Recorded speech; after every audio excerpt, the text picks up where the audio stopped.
All right, Aaron Fitt here in Omaha with Omaha legend Brian O'Connor. My goodness, so good to see you. You know, someone was asking me just a minute ago, do you guys just have do you have a locker underneath here that's just a permanent locker to leave your stuff, or what? You guys are just regulars here every year. I tell you, Aaron, it's a joy, to have this opportunity to be in a position to do this. And certainly we've been here a lot over the last 15 years, and you never get tired of it. One of the comments that I love to hear when you bring a team back here is, "Welcome back, Coach," because that means you've been here a few times. And that said, it's this 2024 team. It's their experience here in this journey to try to win a national championship. So I got to ask you about the pitching, because we all know how terrifying your offense is, and that's kind of like every year for you guys. It's just a staple of your program. But I saw you at the ABCA convention, and I don't know if I'm supposed to say this out loud, but you were a little nervous about the pitching. You had some concerns.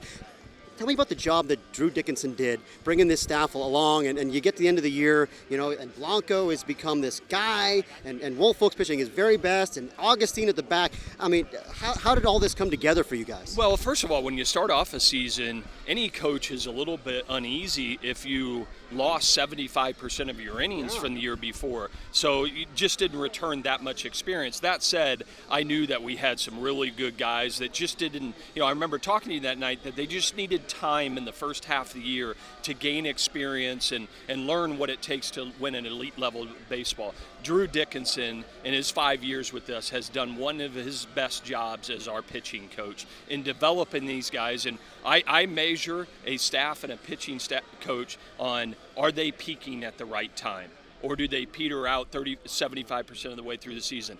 This pitching staff is peaking at the right time. And one more on that. I mean, to see, what Woolfolk has done now at this stage in his career, his third season with the program. We've been kind of waiting for it, and now the last 2 weeks in the postseason has been the best he's ever been. What are you seeing in him? Well, it's he's his best at the most important time. What Jay Woolfolk went through his first 2 years. I mean, you can imagine showing up January 15th, not doing anything all fall, not doing anything in the summer, and then also running back and forth from spring football practice. That's a tough task to ask for a pitcher, easier for a position player. And, he started our rotation early. We needed to move him to the bullpen, but I had a feeling most of the year that for us to get back here in Omaha, he was going to need to go back to the rotation and really rise up. And boy, has he. I'm just so proud that at the most important time he has stepped up for this ball club. Well, it's been fun to see the way this club has come together as usual late in the season when it matters most. Coach, it's great to see you back in Omaha, and we appreciate the time. Thanks, Aaron. Great to be seen.